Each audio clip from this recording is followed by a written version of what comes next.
আৰু বোৱাৰী আছেনে ঘৰতে? আছো খুৰা। আহক। এই ই নাই হ'বলা? নাই খুৰা, শ্বুটিঙলৈ গৈছে। চিটিং কৰিব লাগে আৰু ভাল কথা। এই পোনা তই সেই চোফাতে উঠিলি, গোটেইটো মানুহেই আৰু। এই ককা বুলি মাতিবি। হেৰি নহয়, আপোনাৰ ল'ৰাটোৱে মেট্ৰিক দিছিলে নহয়, ৰিজাল্ট? ৰিজাল্ট তাকে সেই মাকে বৰকে কৈ আছে, শুনিছিলি চাগে? সেই ষ্টাৰ 4টা লেটাৰ। ভাল খবৰ দেখোন। নেপালে। সিও কৈছিলে বোলে অংক পৰীক্ষাটো ভাল হৈছে দেউতা, কিবা এটা হ'ব। মই বোলো আৰু বাৰু হওক দে। এতিয়া সেই গৈ থৈ সেই ফাৰ্ষ্ট ডিভিজন আৰু মেথছৰ লেটাৰটো হওক দিয়ক। যদি পালেহেঁতেন বাপেকৰ নাকটো থাকিলেহেঁতেন ৰাইজৰ সন্মুখত। এতিয়া কি কৰিবি আৰু গৈ থৈ আৰু শেষত আৰু উপায় নাপায় সেই যেনে তেনে টানি মুনি 2nd ডিভিজনটো পালে। আশা কৰিছিলোঁ। এতিয়া 3 নম্বৰ কাৰণে নেপালে। ফেইল কৰিলে চৌবাত চাই। ফেইল কৰিলে। এতিয়া সোপা খাবলৈহে আহিছে আৰু তাকে সেই জহনী জাতীয় সেই তাৰ কাৰণে বোলে সেই সন্ধিয়ালৈ গ্ৰাহক গজেন্দ্ৰ পুথিয়ে একাধাৰে পঢ়াব। সেই তাক লৈ যাবি দুইটা। মই গৈ থাকোঁ দে। যাম দিয়ক। হেৰি চাহ এটুপি খাওক। বিহে খোৱালে আৰু কি চাহ খাবি?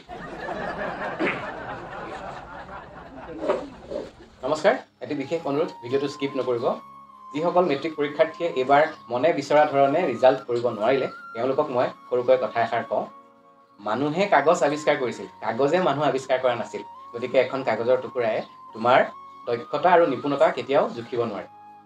তোমালোকে আজি মা দেউতাৰ মুখত বা ককা আইতাৰ মুখত যিটো হাঁহি দেখা নাই, সেই হেৰাই যোৱা হাঁহিটো আজিৰ পৰা 2 বছৰ পাছত তোমালোকে সুতে মূলে ঘূৰাই দিব পাৰিবা বুলি প্ৰতিজ্ঞা কৰা, নিজকে চেলেঞ্জ কৰা। হায়াৰ ছেকেণ্ডেৰী ৰিজাল্টটোৱেহে তোমালোকৰ জীৱনৰ আচল মাপকাঠি নিৰূপণ কৰিব। আৰু যিসকলে উত্তীৰ্ণ হ'বই নোৱাৰিলে, তেওঁলোককো কওঁ যে পৃথিৱীত এনে বহুত ডাঙৰ ডাঙৰ বিজ্ঞানী আছে, মহান ব্যক্তি আছে, যিসকলে জীৱনত এনেকৈ বহুতবাৰ বিফল হ'ব লগা হৈছিল, কিন্তু তেওঁলোক থমকি ৰোৱা নাছিল, তেওঁলোকে যুঁজিছিল। তোমালোককো কওঁ, ফ্ৰেছ কেণ্ডিডেট এজনে এবছৰৰ কাৰণে পঢ়িব পাৰে, তোমালোকে অহা বছৰ যেতিয়া মেট্ৰিক দিবা, তোমালোকে 2 বছৰ পঢ়িবলৈ পাবা। গতিকে তেওঁলোকতকৈ তোমালোকৰ ৰিজাল্ট 100 গুণ বেছি ভাল হ'ব লাগিব। তেনেকৈ নিজৰ মনটো ডাঠ কৰি লোৱা, ৰিজাল্ট ভাল হ'ব।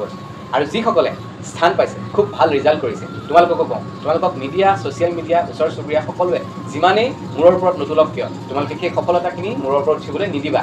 কাৰণ এয়াই তোমালোকৰ জীৱনৰ চূড়ান্ত সফলতা নহয়, এয়া তোমালোকৰ এটা দায়িত্বহে। তোমালোকৰ দায়িত্ব আজিৰ পৰা বাঢ়িলে মা দেউতাৰ প্ৰতি, নিজৰ জীৱনৰ ভৱিষ্যতৰ প্ৰতি, ঘৰখনৰ প্ৰতি, সমাজৰ প্ৰতি আৰু উঠি অহা প্ৰজন্মৰ প্ৰতি, যাতে তুমি হায়াৰ ছেকেণ্ডেৰীটো ইয়াতকৈ ভাল ৰিজাল্ট কৰি তেওঁলোকক এটা ভাল বাট দেখুৱাব পাৰা। অভিভাৱকসকলক কৈছোঁ, ডাক্তৰ, ইঞ্জিনিয়াৰ, CA বা IAS, IPS বিষয়া হোৱাটো যিমানেই জৰুৰী, আপোনাৰ সন্তানটো তাতকৈ জৰুৰী এজন মানুহ হোৱাৰ। গতিকে মানুহ হিচাপে গঢ় দিবলৈ চেষ্টা কৰক। মেট্ৰিকৰ ৰিজাল্টটোৱেই চূড়ান্ত ৰিজাল্ট নহয়।